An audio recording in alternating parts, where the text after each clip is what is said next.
One, two, three. Good now. Yeah. So hello everybody. My name is Alex. I would like to talk a little bit about onboarding quite a lot of users to the blockchain technologies, right? So I work for the project that is called Aurora, and maybe some of you know about this project. Can those of you who heard anything about Aurora, raise your hands?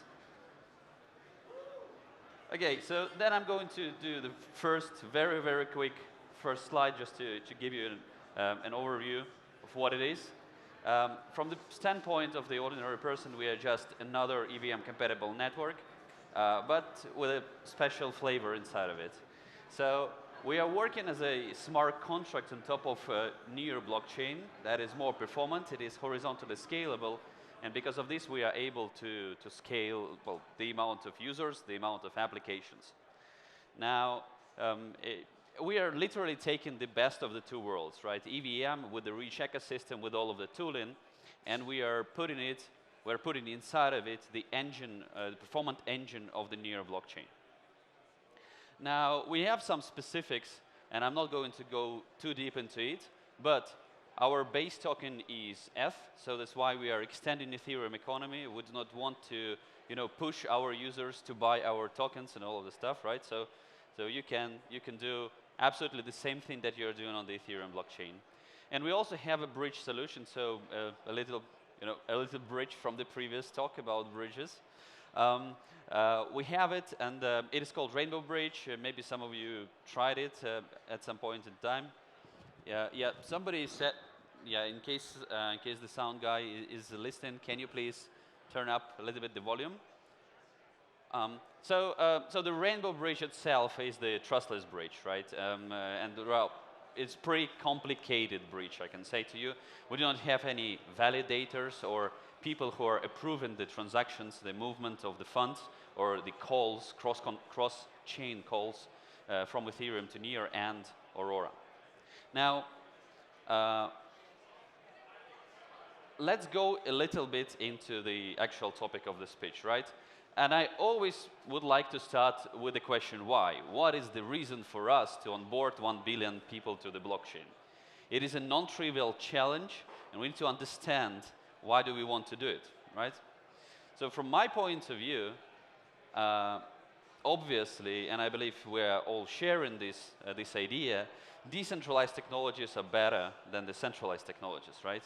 So it's better people are in control of their money, people are in control of their identity. In general, they are controlling their lives. That's why we're building all of this stuff.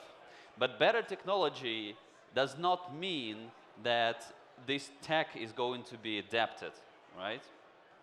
We need to have that mass adoption. Because if we will not have it, we, as an industry, we are going to die, literally. Online streaming services were winning against the DVDs and CDs not only because they are great, but also because internet is capable of delivering this, and internet is capable of onboarding millions and billions of people to it, right? And if not for the content delivery networks, the specific solutions that are delivering the content to your phones and to your laptops, we would not be using it, right? And it happened not in the 90s. It happened just recently because the internet speed was becoming enough to do the streaming, right? So it is about the mass adoption when the industry starts to dominate. It's not about the tech. And let's take a look at our current situation in the industry, right? So on the left-hand side, you are able to see just the amount of addresses that are active or like that were created in the Ethereum blockchain. It grows, which is good.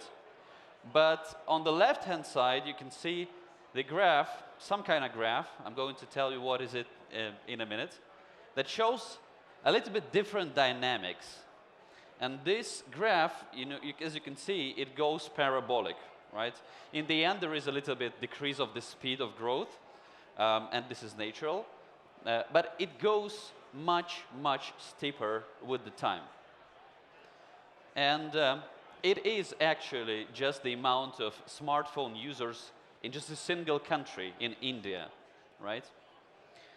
The growth is accelerating, and if you will take a look at that second graph, from the pure statistical point of view, like the amount of addresses on Ethereum blockchain, and I'm even not talking about the users of Ethereum blockchain because this number is much, much lower, but we are 8 years behind the users of the smartphone of a single country in the world. I would like you to fully understand that we are, and like the growth is not increasing. We, right now, with the current adoption, with the current strategies that we as an industry apply, we will never be able to catch up even with the people in India, right? Why? The problem is obviously the limitation of the block size, right? You cannot just put more transactions in a single block, and that's an ordinary thing, and I believe lots of people are talking about it. And this is like all of the L2 solutions and additional L1 solutions, and you know, roll-ups, Ethereum 2.0, which is already renamed, right? This is everybody are talking about it, right? But why it is actually the problem? So the thing inside of it, the core of the problem is the design of the EVM, right? We are going to put a foot into the tech piece here. So the design of the EVM is naturally one-threaded. And because of this, the execution of the smart contracts is synchronous, and because of this, the smart contracts are composable. This is good. This allows for many additional use cases like flash loans. However, this design is limiting the growth of the blockchain. And if you will take a look, again, from the pure technical perspective, and you will take a step back, 30 years ago, all of the CPUs, right, the central processing units, were also single-threaded. And that's okay. Operational systems have been working there, but at the moment when the tech was reaching its limit, it was a quantum leap forward when Intel was designing the multiple core CPUs. And then NVIDIA was coming in with the graphical units. They also, you know, having multiple execution cores, right? This is super simple concept that allows you to grow the amount of computations that you are actually doing, right? So, like, we are just going absolutely the same route. And the solution was there from the Web 2. It is available to us today. We just need to have more EVMs, right? We just need to have more places where people are capable of launching their smart contracts. And not even more, but much, much more places, right? It may be different blockchains, it may be roll-ups, it may be something else, but there is a great deal of sense into scaling up just the number of the EVMs that are available there in the market. And what is going to bring to us also some additional new features. And first of all, this is the virtualization of the execution environments. So right now in the Web 2 world, it will be crazy to think that in case, for example, Facebook servers go down because of the load, then it will eventually mean that Google servers are also going down. It is some kind of strange concept, right? It is not appealing to us in the Web 2 world. But everybody remember the story with the CryptoKitties. They launched and all of the network just halted, right? It's not the way how it should work. It's not the way. So with multiple EVMs, we would be able to deliver this virtualization of the resources, right? So that's kind of a good thing. Now, obviously, there are lots of companies that are moving in this direction. So I would like to give here a shout out to the Polkadot ecosystem with the parachains and parathreads, right? This is already a step into it. To the Cosmos ecosystem, and especially it is very like super proud of their IBC concept and the way how they trustlessly are able to bridge the data and assets in between Cosmos chains, right? But also I would like to give shout out here to Near blockchain, right? Because Near is sharded itself. It has the capability of scaling within a single blockchain, right? And with Polkadot and with Cosmos ecosystems, to launch an additional EVM is going to be pretty hard, right? In Polkadot, you need to stake 250 mil worth of DOT, right, in order to get the parachain. In Cosmos, you need to find validators and run your own blockchain, and that's a little bit complicated. This is not very close to thinking of the lots of EVMs that we need to launch.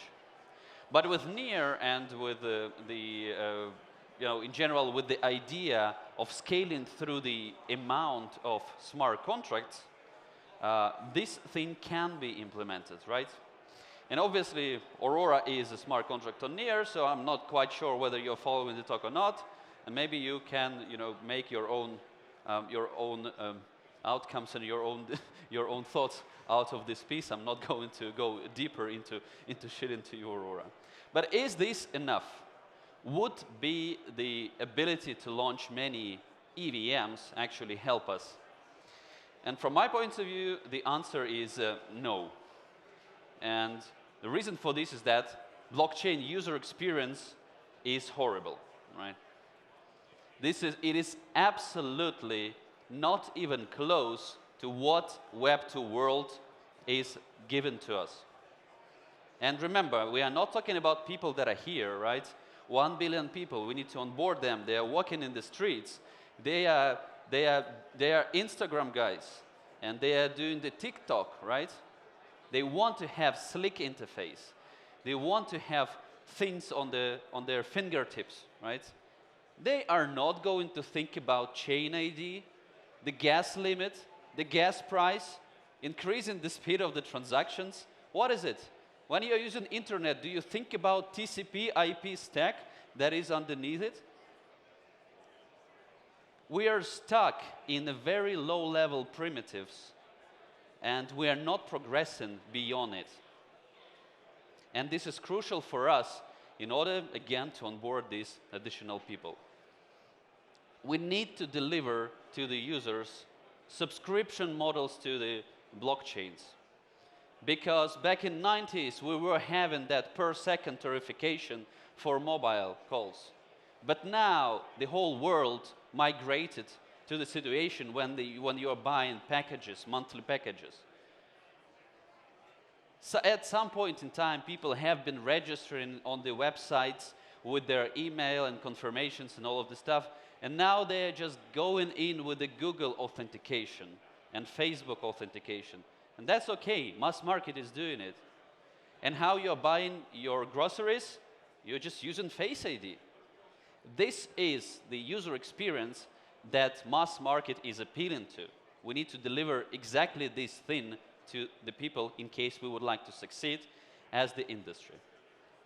And to put it in a good manner, right? There are quite a lot of companies in the blockchain that are going towards this.